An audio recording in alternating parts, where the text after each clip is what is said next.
नमस्कार दोस्तों, कैसे हैं आप सभी। मैं आपका अपना ज्योतिष मित्र श्लोक वर्मा आपके अपने चैनल श्री हनुमंत कृपा पर आपका हार्दिक स्वागत करता हूं, अभिनंदन करता हूं।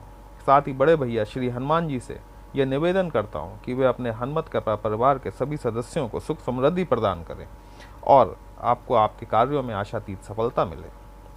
जैसा कि कल मैंने आपके साथ में मंगल देव के महापरिवर्तन को लेकर मेष से लेकर कन्या राशि तक उनका क्या प्रभाव पड़ने वाला है, इस पर डिस्कस किया था। आज हम डिस्कस करने वाले हैं इस महापरिवर्तन का तुला राशि, वृश्चिक राशि और धनु राशि पर क्या प्रभाव पड़ेगा। दोस्तों, मंगल देव भूमि भवन के कारक हैं। मंगल देव हमारी तेजस्विता, हमारी ओजस्विता, हमारी प्रखरता के कारक हैं। मंगल यदि किसी कुंडली में अगर खराब हो जाते हैं तो मंगल देव के बड़े घातक परिणाम देखने को मिलते हैं। वहीं मंगल देव यदि किसी कुंडली में, किसी पत्रिका में अच्छे भावों में प्लेस्ड है, उन पर शुभ ग्रहों की दृष्टि पड़ रही है, तो निश्चित तौर पर मंगल में सकारात्मक परिणाम दिखाई देते हैं। मंगलमय भी करते हैं और अमंगलमय भी करते हैं। वर्तमान परिस्थिति में 1 जून को श्री मंगल देव का मेष राशि में गोचर हो रहा है, जो कि मंगल देव की स्वराशि है। यहाँ आकर मंगल महाराज उच्च के हो जाएंगे और आपकी पत्री के अनुसार जैसे उसका प्लेसमेंट है, उस हिसाब से आपको शुभ अशुभ परिणामों में बढ़ोतरी देखने को मिलेगी। तो चलिए शुरुआत करते हैं हम तुला राशि से। अभी तक मंगल देव तुला राशि के 6म भाव में गोचर कर रहे थे, जो कि 1 जून 2024 को तुला राशि के 7म भाव में पहुंच जाएंगे। देखिए, मंगल का 7म भाव में गोचर करना पारिवारिक जीवन में पति पत्नी के बीच में थोड़ी सी विवाद की स्थिति को निर्मित अवश्य करेगा। आपके व्यवसायिक संबंधों में कुछ खटास आ सकती है। आपके पार्टनरशिप में थोड़ी बहुत खटास दिखाई दे सकती है। इन सब के पीछे कारण जो है वो कारण ये है कि मंगल देव हमारे अंदर ओजस्विता को बढ़ाते हैं, हमारे तेज को बढ़ाते हैं। कई जगहों पर जहां हमें दबना होता है, जहां हमें थोड़ा सा हम सहन कर सकते हैं, जहां हम थोड़ा सा झुक के स्थितियों को संभाल सकते हैं, वहां ये मंगल देव की प्रखरता हमें अक्खड़ बना देती है। और इस अक्खड़पन के कारण हम कहीं ना कहीं होने वाले फायदों से नुकसान कर बैठते हैं और नुकसान उठा जाते हैं। तो इस पूरे 42 दिन के गोचर के दौरान मेरा आप सभी, चाहे आप किसी भी लग्न अथवा राशि के क्यों ना हो, अपनी वाणी और अपने क्रोध पर नियंत्रण रखें। इस बात का निवेदन मैं सबसे करना चाहूँगा। देखिए, मंगल देव जब आपके 7म भाव में आएंगे तो रोचक नामक महायोग, महाराजयोग का भी निर्माण करेंगे। मंगल देव की 4th दृष्टि आपके एकादश भाव में पड़ने वाली है, जो आपका कर्म क्षेत्र है। जहाँ आप नौकरी करते हैं, जहाँ आप व्यवसाय करते हैं, वह स्थान 10म स्थान, इस 10म स्थान पर मंगल देव की 4th दृष्टि पड़ेगी। इस 4th दृष्टि से मंगल देव आपकी पद प्रतिष्ठा, मान मर्यादा में निश्चित तौर पर अभूतपूर्व वृद्धि करेंगे। थोड़ा सा आपको अपने बॉस के साथ संबंधों पर ध्यान रखना है। बॉस को पलट कर जवाब न दें तो ये गोचर आपके लिए बहुत फायदेमंद साबित होने वाला है। आप इस गोचर के दौरान अगर अपनी वाणी पर नियंत्रण रखते हैं तो आप देखेंगे कि जो चीज़ आप अपने बॉस को पोलाइटली समझाएंगे, आप आसानी से समझाएंगे, वो उन्हें सहज ही समझ में आ जाएगी। लेकिन अगर आप मेल का जवाब मेल से देंगे तो हो सकता है कि बात बिगड़ जाए। देखिए, मंगल देव की 7म दृष्टि आपके लग्न भाव पर पड़ने वाली है।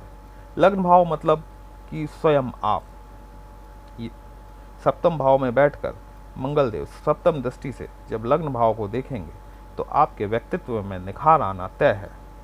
आपकी ओजस्विता, प्रखरता 100% बढ़ने वाली है। मंगल देव की 8म दृष्टि आपके 2nd हाउस अर्थात धन भाव पर पड़ेगी। धन भाव पर पड़ने वाली दृष्टि आपके धनागमन के रास्ते तो खोलती हुई दिखाई देती है। बस ज़रूरत है आपको अपने वाणी और क्रोध पर नियंत्रण रखने की। कहीं ना कहीं से परिवार और कुटुंब में विस्तार की भी आशा व्यक्त की जा सकती है। और अगर आपका प्रमोशन कहीं पेंडिंग है, अगर आपका कोई इंक्रीमेंट लगना पेंडिंग है, तो यहाँ बैठकर मंगल देव आपके लिए इस पूरे 42 दिन के गोचर के दौरान ये परिस्थितियों का निर्माण करेंगे कि आपका प्रमोशन भी हो जाए, आपका इंक्रीमेंट भी लग जाए। तो चलिए अब आगे बढ़ते हैं, वृश्चिक राशि पर आते हैं। वृश्चिक राशि के जातकों अथवा जातिकाओं, मंगल देव अभी तक आपके पंचम भाव में गोचर कर रहे थे और पंचम भाव से निकलकर आपके छठवें भाव में आ रहे हैं।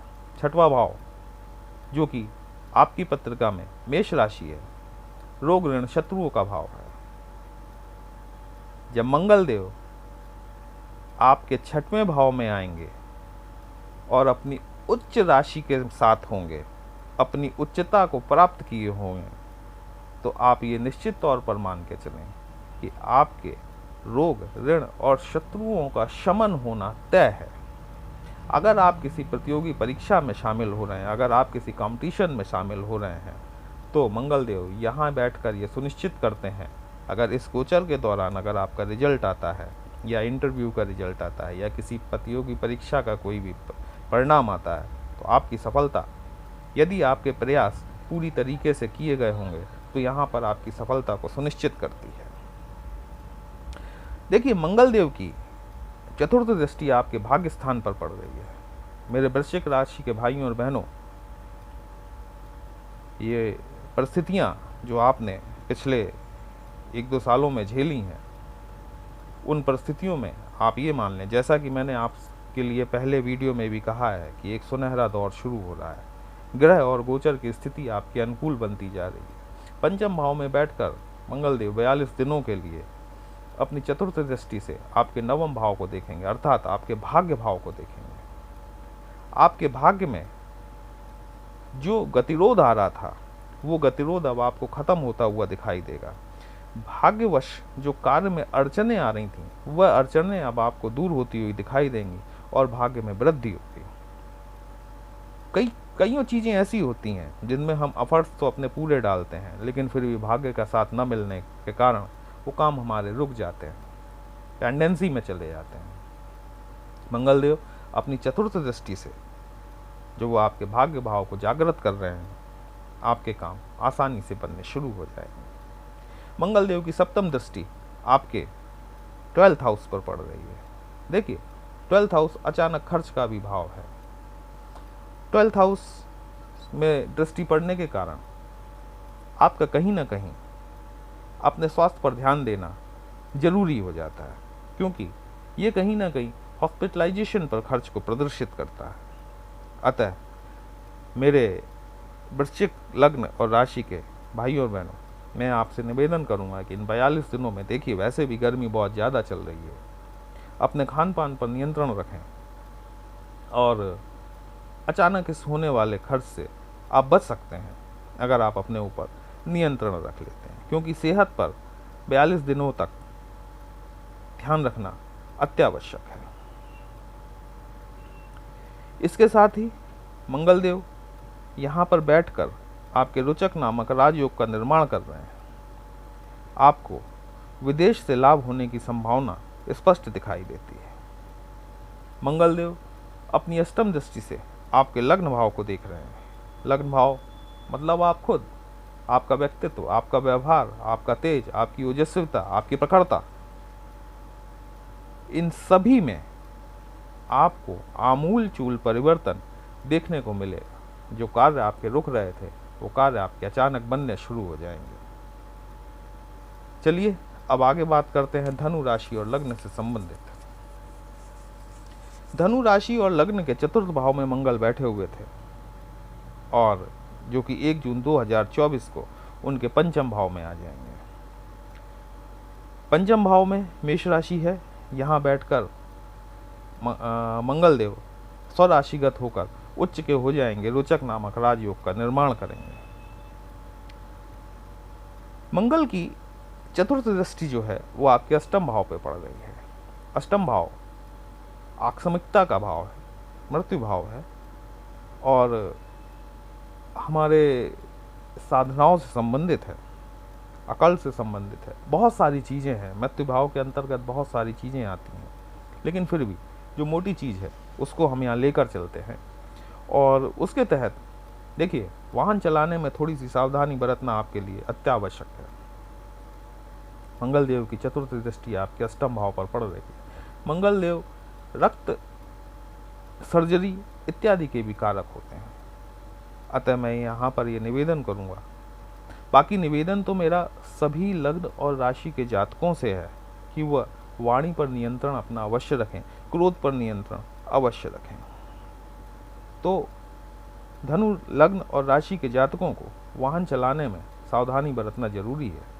मंगल देव आपके पंचम भाव, जो कि संतान का भाव है, शिक्षा का भाव है, आपके ज्ञान का भाव है, यहाँ बैठकर मंगल देव निश्चित तौर पर आपकी संतान के शिक्षा के संबंध में आने वाली रुकावटों को निश्चित तौर पर दूर करने का कार्य करेंगे। आपके ज्ञान में 100% बढ़ोतरी करेंगे। अगर